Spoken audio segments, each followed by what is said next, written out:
here's the question to you.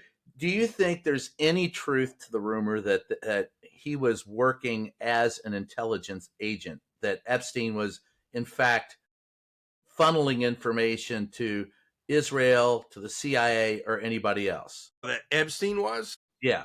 And could that, therefore, if he did, if you accept that that's a possibility, is it a possibility that one of the reasons Donald, not maybe the only reason, but one of the reasons Donald Trump would be concerned is because of releasing, and now maybe the files have been gone through and they've redacted any reference to any espionage, and that now they're releasing it. Could that be a legitimate reason for the concern, which I've heard ventured by some on that side of the highway?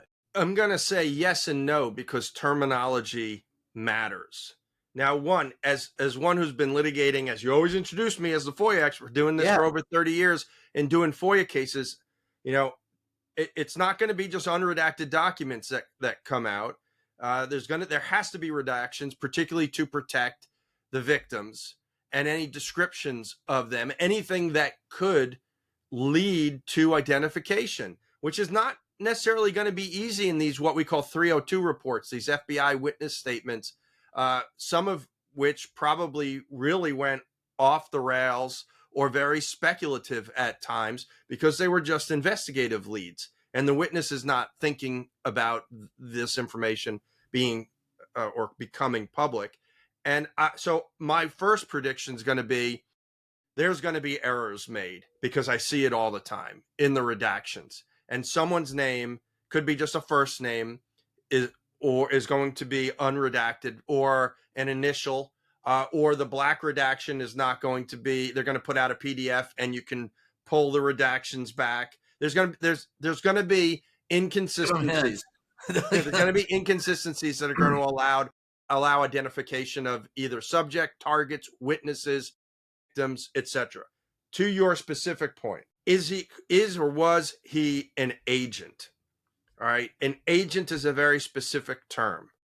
Right. There's a big difference. I'm going to say I doubt he wasn't an agent. And he may very well have been an asset, but even an asset is a terminology that is impacted by intent. There are many reasons, we see it all the time, that people cooperate with the government, sometimes out of a patriotic sense, sometimes from a financial standpoint. And I can see him doing it from a financial standpoint because he doesn't have a morality. And it doesn't, give us $100,000, we'll give you $100,000 if you give us this information. Well, but it doesn't.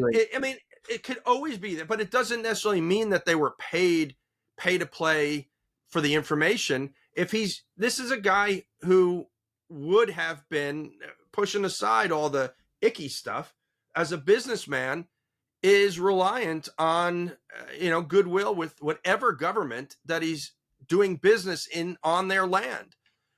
So if there was an opportunity to do something for the U.S., for the Israel, for Australia, for Zimbabwe, whatever, and the guy's doing business there and he needs permits and things like that, it doesn't have to be an overt tit for tat. We all do it. A little tit for a little tat somewhere else down the line. We do it. We all do it all the time. You pick your battles and you do little favors for people because you're hoping it's going to be paid back later. So is there something tying to Israel? Who the heck knows? Wouldn't surprise me in the slightest, but it would be so irrelevant to everything. Now, could that be a reason to withhold the information? It's relevant to Donald Trump. I submit to you, there's a good chance that we're going to get a lot of pages that have black stripes on them, and there'll be like 2 or 3 words on the 5th of November. A lot of black, and then we're going to get blue, green.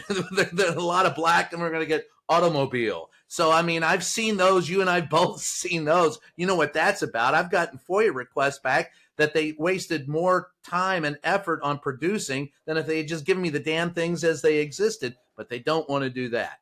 So my question then is, all right, so if that's a possibility, if it is indeed possible, what's the probability, John, that that's just a line of bullshit and that Donald Trump was probably involved in the Epstein files more than as a cautionary tale as a concerned executive chief officer of the United States.